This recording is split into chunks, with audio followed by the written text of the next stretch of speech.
નમસ્કાર દર્શક મિત્રો, ગુજરાત ડિવિઝન ન્યૂઝમાં આપનું હાર્દિક સ્વાગત છે। સમાચાર અનામત જંગલના વિસ્તારમાં દીપડાની હત્યાના મામલે 2 આરોપીઓ ઝડપાયા। વન વિભાગની સંયુક્ત કાર્યવાહીમાં ચોરાયેલ અવયવો અને હથિયારો કબજે।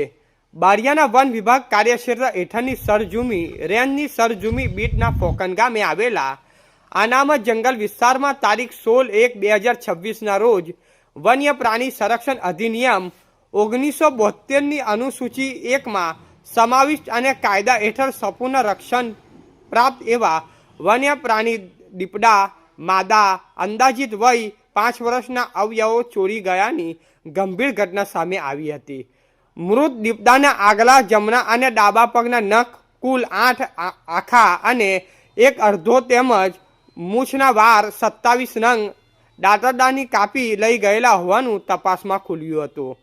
આ ઘટનાને પગલે ડોક્ટર સંદીપ કુમાર મુખ્ય વન સંરક્ષક શ્રી વડોદરાના વન વર્તુળના માર્ગદર્શન હેઠળ તથા મિતેશ પટેલ નાયબ વન સંરક્ષણ બારિયાના નિરીક્ષણોમાં KN ખેર મદનીશ વન સંરક્ષણ દાહોદ DB બારિયા RFO સરજુમી અને MN પ્રજાપતિ RFO રણધીરપુરની આગેવાનીમાં જુદી જુદી ટીમો બનાવી સઘન તપાસ હાથ ધરવામાં આવી હતી। તપાસ દરમિયાન વન્ય પ્રાણીના ચોરાયેલ અવયવો તથા ગુનામાં વપરાયેલ હથિયારો આરોપીના ઘરેથી કબજે કરવામાં આવ્યા હતા। આ મામલે નીચે જણાવેલ આરોપીઓ વિરુદ્ધ વન્ય પ્રાણી સંરક્ષણ અધિનિયમ 1972ની કલમ 231, 232, 235, 236, 39, 40, 50, 51 અને 52 મુજબ ગુનો નોંધવામાં આવ્યો છે। આરોપીઓને નામદાર મેહી એડિશનલ ચીફ જ્યુડિશિયલ મેજિસ્ટ્રેટ સાહેબ શ્રી લીમખેડા કોર્ટમાં રજૂ કરતા દિન 2ના રિમાન્ડ મંજૂર કરવામાં આવ્યા છે। પકડાયેલ આરોપીઓ ઓન ધુરાભાઈ ધનાભાઈ અઠીલા, ઉંમર વર્ષ 79, ધંધો ખેતી રહે વાવડી ફળિયું સરજુમી પ્રો પાડલિયા તાલુકો સિંગવડ જિલ્લો દાહોદ।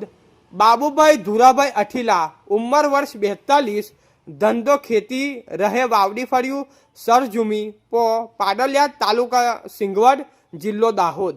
વન વિભાગ દ્વારા વન્ય પ્રાણીઓના સંરક્ષણ માટે કડક કાર્યવાહી ચાલુ રાખવામાં આવી છે અને આવા ગુનાઓમાં સંડોવાયેલ તત્વો સામે કાયદેસરની કડક કાર્યવાહી કરવામાં આવશે તેવી ખાતરી આપવામાં આવી છે। રિપોર્ટર વાદી બરવંતસિંહ, લીમખેડા, દાહોદ। સમાચાર જોવા માટે ગુજરાત ડિવિઝન ન્યૂઝ ચેનલને like, share, subscribe, bell icon press button દબાવવાનું ના ભૂલશો। ધન્યવાદ।